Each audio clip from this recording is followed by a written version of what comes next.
My name is Chris Fox. I'm with the Soil and Water District here in Franklin County, and I'm just going to walk you through what to do when you bring the drill out to the field. So the 7-footer, 10-footer, both set up pretty much the same. First thing you want to do is take off the locks that we got on the cylinders for transportation. There'll be one on each side. Just pull those out. You can store them up here or put them in the back of your truck. Then you're going to want to engage the planter. So you're going to pull out the slot, the little T here, and drop it in the slot. On the 10-footer and the 7-footer will be on this left side or the driver's side. The 7-footer also has one on the other side. I'll explain in a minute. The other thing, you'll hook up your hydraulics, and that'll control your depth on your coulters up front. And these are universal, so they should fit all your fittings, hopefully. The other thing you'll do in the back is set your depth on your press wheels. So that's right here. On the 10-footer we have double press wheels. On the 7 we have a single.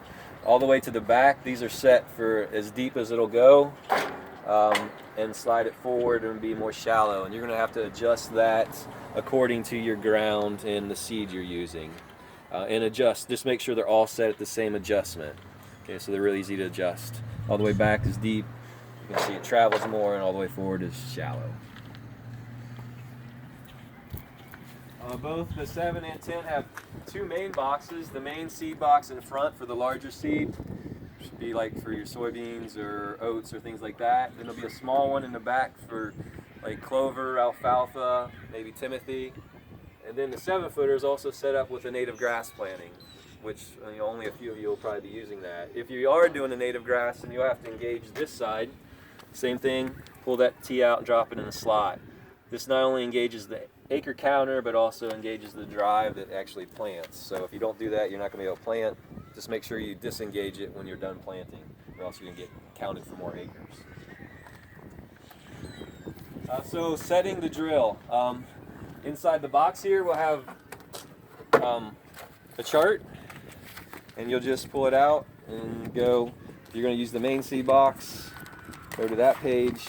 I'll tell you a little bit about calibration if you want to go through that trouble of calibrating it. Or you can just go to the chart here and it'll show you. We are at 7.5-inch spacing. And so on this example, the highlighted is the column you go with, and you go with your pounds per acre. So in this case, I don't want to use alfalfa because we usually use that in the back box. So let's go to oats. So let's say you're doing 20 pounds of oats. You would find 20 on here, so between there. Then you go up here to the 50. So you'd be between 50 and 55 setting. That would be found right here on this slide.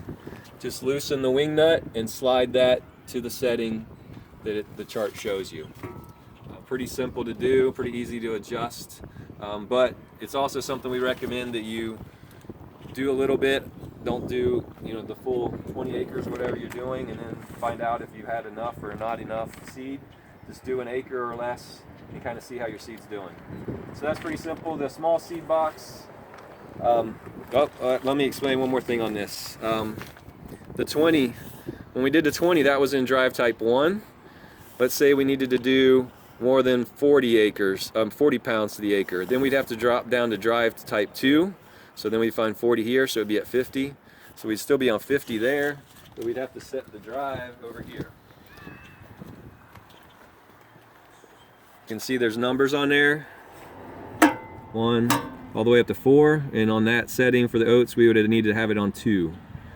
Always try to start on 1 if you can, and then that way if you need to bump it up, you can. But if, on the example with the oats, it will only go up to 39.2 pounds to the acre on drive 1, so anything over, say 40 is going to have to go to drive 2. If it's over 80, it's going to have to go all the way down to 3. So look at that.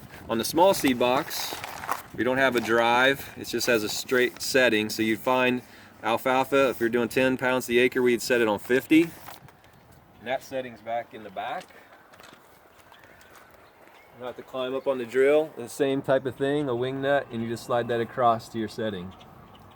That one's a little trickier to set sometimes just because the way the seed feeder is set up, sometimes that gets a little tight in there, so you have to wiggle a little bit. If there's some seed left over, it gets a little moisture and gets ground up. So you have to kind of wiggle that around sometimes to get it in there. other setting on this 7-foot drill is the native grass setting. Most of you might not be dealing with that, but you'll have to, most likely, the best thing to do is really talk to the wildlife biologist to help design your plan. They're usually familiar with the drill. But this one is based on 7.5 also, but it's based on once you find your pounds, you're gonna have to look at the sprocket and actually count the number of teeth. And those are located over on this side of the drill. Here's all the different sprockets. You just have to count the teeth according to what it's recommending. And then that goes in right over here. You have to loosen up one of these drives so you can get slide it, get a little slack in the chain so that you can switch out the sprocket. It's a good chance the sprocket in there will work because a lot of guys are doing the same type of planting, but you'll have to check. And we really recommend that you talk to the wildlife biologists. Maybe they'll even be able to be out there because they're familiar with the drills. With any of the seed setting, make sure that you test it in the field. Don't just go off the book because it will sometimes not be exactly accurate. The counter, just so you know, the acres on the 7-footer, this one will only go if you engage the passenger side for the native grass setting. Then there's also one on the other side by the drive box. And we keep the totals. We'll have a log sheet in where the manual is that you can also write down the totals. On the 10-foot drill, we're not showing you here, it is digital, so I have a digital readout. It sometimes will be blank. If you run a magnet over it, that'll make it wake up again. But we'll try to keep track. But if you can, write in the logbook what your acres are, so that if someone else gets the drill and we haven't written it down, we kind of know how many acres you actually planted. Try to make sure the boxes are clean when you're finished, so that the leftover seed doesn't mess up somebody else or get wet and and sprout, and it creates a lot of problems. If you have any issues with breakdown or mechanical problems, we'll have numbers in the box.